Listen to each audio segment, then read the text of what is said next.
এটা কোনো কিছু দিয়ে বোঝা যাবে না। ছাত্র নেতা হিসাবে সেই গণ অভ্যুত্থান এবং মুক্তির যুদ্ধ সময় তার অবদান অনস্বীকার্য। বাংলাদেশ যতদিন থাকবে তোফায়েল ভাইয়ের স্মৃতি মানুষের মনে ততদিনই থাকবে।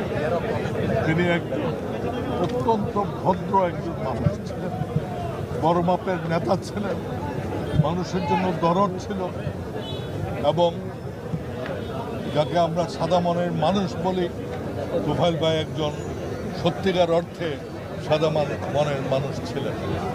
আমরা আজকে তার জন্য করার কিছু নাই, একমাত্র দোয়া করা ছাড়া। আল্লাহ যেন তাকে জান্নাতুল ফেরদৌসে দেয়। ঈদ লাগছে মনে খুশি জোয়ার সবখানে, আর ঈদ লাগছে মনে।